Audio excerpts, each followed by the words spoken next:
listen, we've been speaking all week. There's been a lot of chat. You've had lots of obligations, of course, and you've said, listen, it's a 2.0 version. This is going to. You've never seen this before, and as Mike was just saying, that was just like watching water.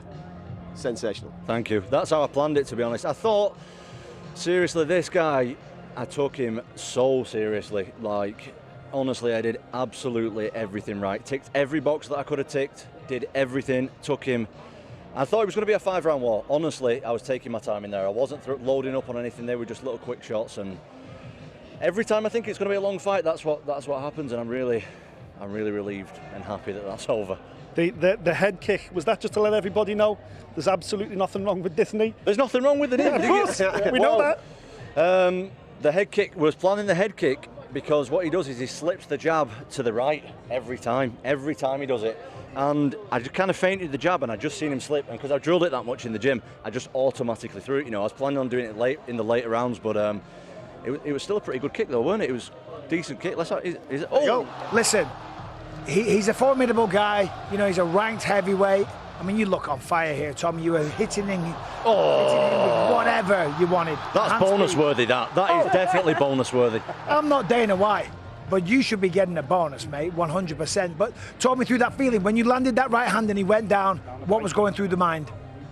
It's tough, you know, with him because we are friends. Yeah. And that's the first time I've ever had to fight a friend. And honestly, when I hit him with that, I was literally thinking, Mark, please stop this now. I don't want to hit him anymore. I knew that when I hit him, mate, he just went stiff straight away. And maybe when he hit the floor, he did kind of come back around a little bit. But I was literally hitting him hard, and I was thinking, Mark, come on, mate, stop this now, please. After the year you've had, obviously, with the injury, we saw a moment afterwards with your dad giving him a big hug, and you looked quite emotional. Can you put into words what this particular victory means after what you've been through? Well, me and my dad have been through a lot lately, a lot. Like, my granddad passed away at the beginning of the training camp, he was a very, very close person to me. I've kind of just pushed that to the back of my mind, to be honest, for the full training camp, and it was really tough, and we've got some other problems in the family as well, and it's been tough training camp mentally, and obviously my dad's been there throughout, so I just wanted to, as always, massive shout out to my dad because he's there every step of the way. Well, I'm sure you made your grandfather proud tonight, as you always do. I mean, every time you've stepped foot in the octagon, no one's given you a test yet. You know, I know you can be the hammer and the nail, but you haven't had to be yet because you just blow through everyone. Is that what you foresee in the future as well? Do you think there is anyone that can give you a challenge? Do you think you would do that to the champion?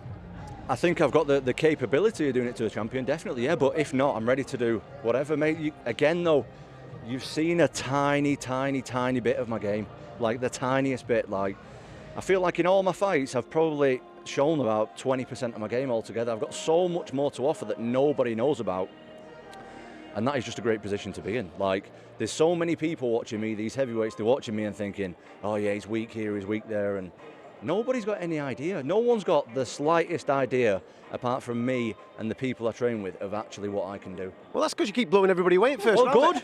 Yeah. I want to do that. I'm trying to do that. I don't want to. You don't even need a shower tonight, lad. I do stink a bit. I do stink a bit. I'll be that warm-up was quite long. I want to ask you as well, you spoke to Mike and you said, you gave us a really clear roadmap, which we loved, as to, you know, your route to that title. And you said about Gane and Spivak, the winner of that. I want to know, who do you think wins and who do you want to face out of the two of them? In all honesty, I think it's a tough fight for Gane, to be honest. I've fought Spivak and I know the dangers that he brings, and stylistically he matches up really well with Gane. On the other hand, Gane is very good, his footwork's really good. Very interesting match.